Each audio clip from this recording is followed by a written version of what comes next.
सृष्टि के आरंभ से पहले, राज्यों के बनने से पहले, युद्धों के होने से पहले एक शक्ति विद्यमान थी। न तलवार की, न अग्नि की, बल्कि दिव्य संकल्प की। सुदर्शन चक्र यह केवल एक अस्त्र नहीं, यह स्वयं धर्म की गति है।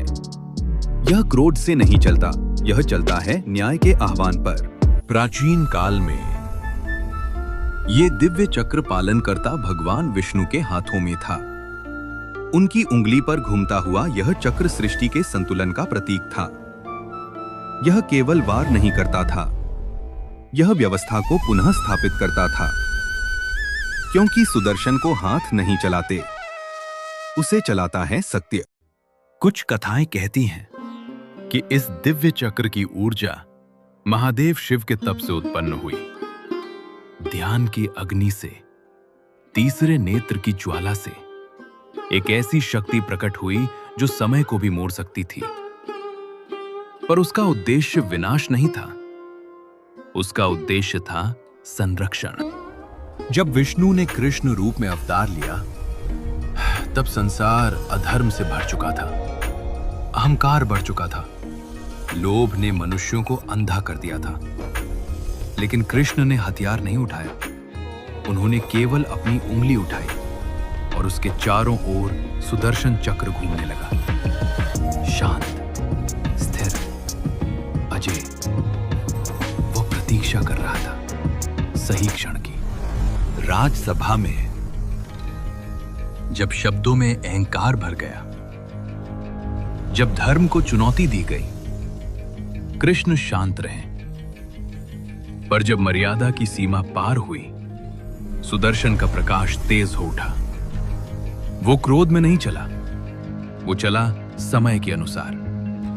क्योंकि सुदर्शन जल्दबाजी नहीं करता, वो केवल धर्म के लिए कार्य करता है। जब सुदर्शन गति करता है, वो रुकता नहीं, वो भटकता नहीं, वो बहता है समय की तरह, तेज, सटीक, अपरिहार्य।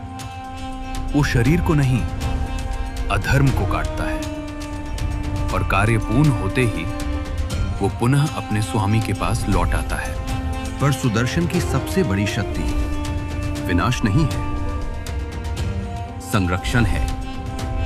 जब भक्त पुकारता है, जब अन्याय बढ़ता है, तब कभी कभी ईश्वर स्वयं प्रकट नहीं होते, बल्कि उनकी शक्ति अदृश्य कवच बन जाती है, प्रकाश की ढाल, अनुग्रह की रक्षा। क्योंकि सुदर्शन केवल एक नियम मानता है, धर्म।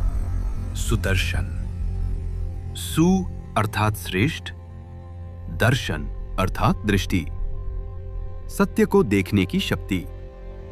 यह चक्र केवल अस्त्र नहीं, यह समय का प्रतीक है। कर्म का चक्र, जीवन का चक्र, न्याय का चक्र। कोई भी समय से नहीं बच सकता। और जब समय पूरा होता है, न्याय अवश्य होता है। सुदर्शन चक्र केवल देवताओं का अस्त्र नहीं है, यह एक स्मरण है कि अधर्म चाहे जितना बढ़ जाए, सत्य अंत में विजयी होगा। अंधकार चाहे जितना गहरा हो, प्रकाश लौटेगा। जब धर्म अड़िग खड़ा होता है, तो स्वयं ब्रह्मांड उसका साथ देता है।